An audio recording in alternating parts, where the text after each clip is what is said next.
mga kasipa, so sisimulan na naman natin yung ating tutorial diagram ano. Gaya ng sabi ko, ito ay gagawin natin simple lang. Ayan. So pa-share, like, subscribe ng ating YouTube channel, Albert Lagisma TV. So ang pag-uusapan natin ngayon at ang gagawin natin ngayon ay paano gumawa ng trigger, stock horn at loud horn gamit ang ordinary switch. So, ibig sabihin, stock horn at loud horn. So, marami kasing nagtatanong sa atin yan mga kasipa, no? Paano daw gumawa ng may stock horn at may loud horn? So, ito yung isang paraan na ginagawa ko o isang technique na ginagawa ko, ano? Kasi napakadaming trigger function ang meron dito nakapaloob sa dual combination trigger na ito mga kasipa, no? Okay. So, ito yung una kong gagawin na i-combination natin yung dual horn at yung stock horn, mga kasipa. So, ito yung mga pinaka ordinary nating madalas gawin, ano. So, bago tayo mag-upgrade sa mga iba't ibang klaseng matataas na switch or iba't ibang klase ng trigger ng mga switching natin. Okay? So, again, mga kasipa, ito yung topic natin. Paano gumawa ng trigger, stock horn at loud horn gamit ang ordinary switch. So ito yun mga kasipa. Yung tinatawag kong ordinary is ito. So dalawang wire lang yan, input output. So ganyan lang siya. Yan. Tinawag ko siyang ordinary kasi ganyan lang siya ka-ordinary. Tapos ito rin. Okay? Ayan.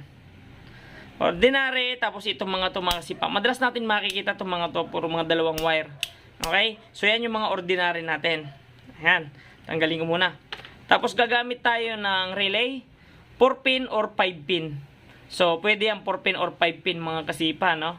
So, kahit anong relay, basta walang diode sign sa relay. So, makikita nyo naman yan kung may additional diode sign dyan. May diode logo yan. Pero yung mga gantong design is wala pong mga diode dyan. So, ibig sabihin universal type. Pwede siya kahit anong trigger, positive or negative. Pwede siya. Okay? Tapos, dito, stock horn, mga kasipa. Ayan, so stock horn, ano. Ang gagawin kasi natin is, yung stock horn kasi ng motor natin, magkakaiba yan.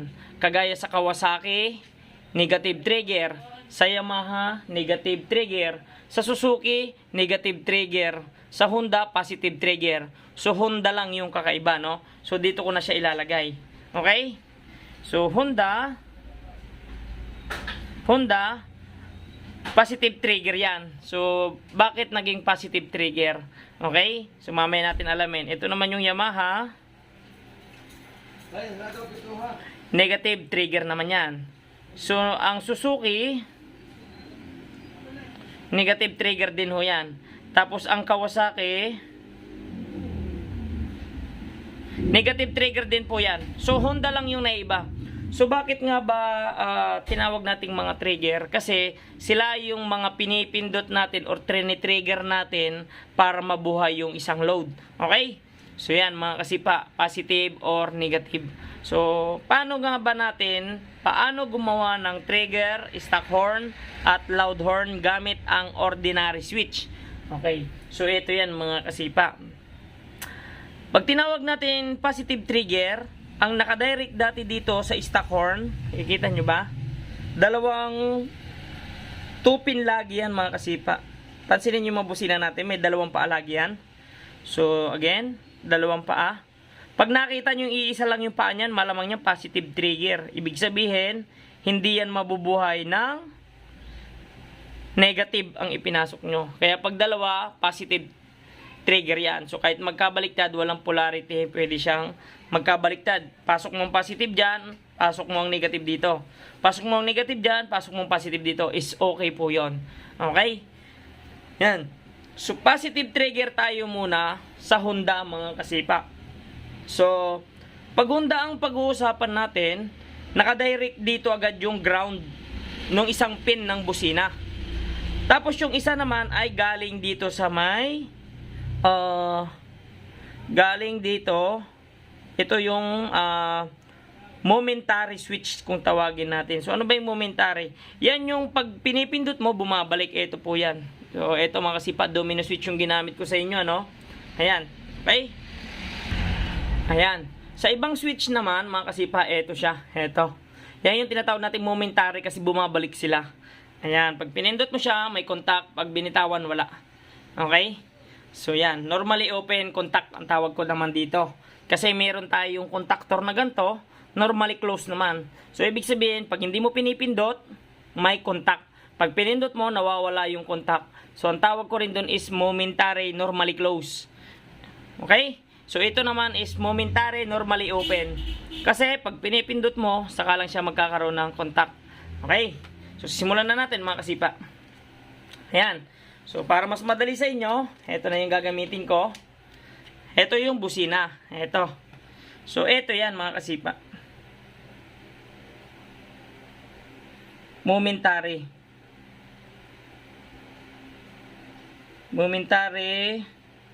switch. Ayan. So yan yung momentary switch natin. Ito yan mga kasipa, no? Okay? So sa Honda, positive po yung pumasok dito. Ibig sabihin accessories line. Pag susi mo, meron na pong power supply agad yung common nitong busina. Kasi dalawa lang wire niyan eh, common at saka output. So yung common niyan, pag nasa Honda tayo is positive. Paglabas niyan, nakatarak na rito sa kabila ng busina ang positive. And then nakadirect ito sa negative. Okay? Yan po yung sa Honda. Okay? Dahil mas marami ang negative trigger, pupunta tayo sa Yamaha, Suzuki, Kawasaki. So paano nga ba i-wirings yan? Okay? So eto na mga kasipa. So ganito yung modification ginagawa ko. Pagpasok dito, ground trigger po kasi yan. Okay? So, ibig sabihin, itong isang common, mapasaan po yan nakakonect, mapa body ground or mapasa wirings. Yan. Tapos, itong isa naman, ay galing ito kay, sundan nyo lang yung ballpen ko mga kasipa. Yan. So, galing yan kay ECC 12 volts. So, bakit ECC 12 volts? Okay? So, pag susi mo ng susian, may power na po agad yung stock horn natin. Pag susi mo, may power na agad. And then, pag pinindot mo itong si momentary, bababa siya, tutunog si stock horn. Ayan, mga kasipa. Ganyan yung stock horn natin. Okay? So, ang topic natin ay paano gumawa ng trigger, stock horn, at loud horn gamit ang ordinary switch. Okay, so yan yung pinag-uusapan na natin, ano. So ito na yung stock niyan mga kasipa. Yan. So every time na sinususi mo, may power supply ditong positive. Every time na pinipindot mo tong busina, ito, nagko-contact yung dalawang yan, and then mabubuhay si stock horn. Okay. So gagamit tayo ng ordinary switch. Kunyari is ito na lang ordinary. So kahit anong ordinary, basta 2 wire. Okay, so ito mga kasipa, kita nyo naman, dalawang wire. Ayan, maliwanag baga. Ayan. So, 2 wire. Okay? So, ilalagay ko siya dyan. Ayan. So, paano nyo nga ba pagaganahin yung dual horn at stock horn? Ganito yan mga kasipa. So, dito sa relay, meron itong 5 paa. 1, 2, 3, 4, 5. So, dito, yung 30. Ibig sabihin, dyan yung common. 87A at 87. Tapos ito naman yung 85 at 86. Okay? So, ang coil niyan mga kasipa is nandito sa 86 at 85. Ito yan. So, kahit magkabaliktad yung positive at negative, pwede po yan. So, ang common po niyan is 30. Ito. Pag wala pong supply yung relay, ito, common, meron na pong supply yung dalawang yan. Input dito, output dyan. So, every time na mabubuhay si relay, mamamatay itong gitna, lilipat dito sa dulo. Okay? Kaya kung wala kayong 5 pin, pwede ang 4 pin. Kasi every time lang na magbubusina kayo or mabubuhay yung relay ay papasok siya dito. Okay? So, heto na, no? So, magti-trigger tayo. Ayan. So, nag-install tayo ng stock. Stock yan. Gumamit tayo ng isang switch, ordinary. So, ang switch natin kahit ganito, kahit ganyan, mga kasipa. So, okay yan, ano? Pwede yan. So, kahit gantong switch, pwede rin. Basta, 2 wire ang gagamitin nyo para matrigger si relay. Okay. So, ito, meron itong dual horn. Kahit anong dual horn, mapa-PIA yan or mapa-MOCC or track horn o kahit anong busina, mga kasipa. Marami tayong tatalakayin dito, ano? Kaya pa-share, likes, and subscribe ng ating YouTube channel, Albert Lagisma TV. So, pindutin nyo na rin yung notification bell para updated kayo sa lahat ng mga gagawin natin. Okay? I-detalye natin yung mga ginagawa natin araw-araw. So, detalyado para maintindihan nyo bago nyo gawin. Para maiwasan nyo yung mga conflict. Okay? So, again, ang topic, paano gumawa ng trigger, stock horn at loud horn gamit ang ordinary switch. Ito na. So, ito yung dating stock horn ko. Nag-install tayo ngayon ng dalawang malalakas na busina. Gumamit tayo ng isang relay. Yan mga kasipa. 4-pin or 5-pin relay.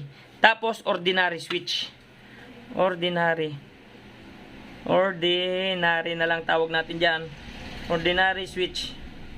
Kasi dalawang wire lang yan. Ito na. So, na-install na natin, nailagay na natin. Yung number 13 ni relay, ito, common. Dalhin nyo po yan galing kay battery. Papasok nyo po dyan. So, ito po yung battery. Lagyan nyo po siya ng fuse. Okay? So, depende po yan sa busina nyo, ano? Ang ginagamit ko dyan, 15 ampere or 10 ampere. So, pinaka nilalagay ko dyan is 10 ampere. Pag pumutok ang 10 ampere, 15. Kasi magkakaiba yung pagkakagawa ng build ng ating dual horn. Meron yung matataas yung resistance, meron yung mabababa. Kaya may matatakaw at merong hindi. Kaya, ginagawa ko lagi is 10 ampere. Pag hindi kaya, 15 ampere. Okay, so ito na. So, pumasok na tayo sa common. Number 30. Tapos, ito ay 87. Ito naman yung 85. Ito naman yung 86. Okay. So, itong kabila, mga kasipa, ng dual horn, i-direct nyo sa body ground. Or, kumuha kayo ng ground galing kay battery para walang bitin. Okay? Tapos, itong isa, 87, ito na yung output, i-direct nyo doon. Sundan nyo lang yung kamay ko mga kasipa, yung ballpen natin. Pasensya na kayo, pangit yung drawing ng ballpen. Pumasok doon sa isang paa ng busina. And then, magbra-branch kayo ulit ng isa. So, kahit saan nyo itap dyan, yung branch, okay lang. Ayan. So, kahit saan nyo ilagay, kahit dito kayo rumekta, pwede yan, kahit dito, kahit saan po yan. Basta mga pag-branch kayo ng dalawa. Okay? So, yan na. So, paano mo pagaganahin at hindi yung loud horn? Heto yan, mga kasipa. So, every time na patay ito, pag naka-off yan, stock horn ka lang. Okay? So, ito ay negative trigger. Pupuntahin natin yan dyan. So, sundan nyo lang yung ballpen ko, mga kasipa. Ayan o. So, ipinasok ko dyan. Ayan. So, dito ako kumuha sa may trigger na mismo. So, every time na pinipindot ko, nabubuhay si stock horn. And then, pumapasok kay common ng switch. Okay? So, paano ko mabubuhay ito? Heto siya. Pag in-on mo na siya, mga kasipa, ayan, naka-on na siya. Lilipat na yan dito. Iwawiring nyo naman papunta dito. Ayun o. So, nakita nyo na mga kasipa. Sundan nyo lang. So, every time na pinipindot ko tong si busina, pinipindot ko yan, nabubuhay si stock horn ko. Tapos, pumapasok kay common ng switch. Pag binuhay ko ang switch, every time na pinipindot ko to, tutunog si stock horn at the same time, tutunog si relay. Pag tumunog si relay, yun yung hudyat para ibato ni supply ni battery kay 30 at papunta kay dual horn para malakas, naka-loud horn ka na. So, paano gagana yan? Wala pang wire yung 85. So, ibig sabihin, kung negative trigger ka, mga kasipa, i-direct mo rin yan sa accessories line. Accessories, ECC. Yan. So, ECC 12 volts. So, ito, ECC 12 volts din. Ibig sabihin, iisa yung wirings nila. So, kahit saan ka kumuha dyan sa accessories, ibig sabihin, pag susi mo may power. Okay? So, yan, mga kasipa. So, again, gaya ng sabi ko, sundan nyo lang yung ballpen ko. Okay? Pa-share, like, subscribe ng ating YouTube channel, Albert Lagisma TV. Yan. Pindutin nyo na yung notification bell para updated kayo mga kasipa sa lahat ng mga gagawin nating tutorial diagram. Okay? So, paano gumawa ng trigger, stock horn, at loud horn gamit ang ordinary switch. So, ordinary switch, ito siya. Pinaka-topic natin. Okay? So, stock horn, every time na pinipindot mo yan, papatayin muna natin. Ayan, mga kasipa.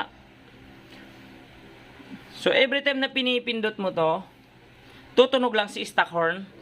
Pipip, pipip. Ayun o, lupit ano. Tapos, pag binuhay nyo na yung switch, every time na pinipindot nyo yan, mabubuhay si stock horn. At the same time, magla-louder na kayo. Papapapapa yan. So, ang lupit ano mga kasipa. Meron pa siyang kasamang busina talaga. Tunog. So, every time na pinipindot nyo yan, papasok kay stock horn, and then, papasok dito, and then, lalabas dito. Kaya mabubuhay si relay. Si relay naman para masuplayan ng full power source. Kumuha siya kay battery, may 10 ampere fuse, pumasok kay number 30, lumabas kay 87, pumasok sa kabila, pumasok dito. So yan yung dual horn. So nagamit nyo na ngayon yung loud horn. Gamit yung ordinary switch. Okay? Sa susunod mga kasipa, meron pa tayong iba't ibang klaseng modification nito. So marami pa. Meron pa tayong gagamitin diyang 3-way, isang relay. At meron pa tayong gagamitin dyan 2 relay at ordinary switch. So maraming modification yan. So dito muna tayo. Basic, step by step procedure. So again, maraming salamat mga kasipa. Okay? So ipapa-finalize ko na. Ito na. Pag pinindot ko yan, mabubuhay itong stock horn. Tapos, nag-install ako ng switch. Papasok sa common. Every time na pinipindot ko, wala pa siyang loud horn. Pag binuhay ko ang switch, every time na pinipindot ko, tutunog si stock horn, tutunog si loud horn. Gawa nung trigger source nating relay. So, yan yung technique ko mga kasipa, no? Pag nagla-loud horn ako. Okay? So, sana meron kayong napulot na kunting idea or kunting natutunan dito sa tutorial natin, ano? So, again, maraming salamat mga kasipa sa inyong walang sawang suporta at napakainit na tiwala. So, maraming salamat mga kasipa. So, pa-subscribe ng ating YouTube channel. Madami pa po tayong ilalabas na modification or mga diagrams. Kahit basic man lang yan, mahalaga dyan is may i-deliver ko sa inyo kung paano ako gumawa ng maayos at tama. Okay? So, peace mga kasipa. Thank you.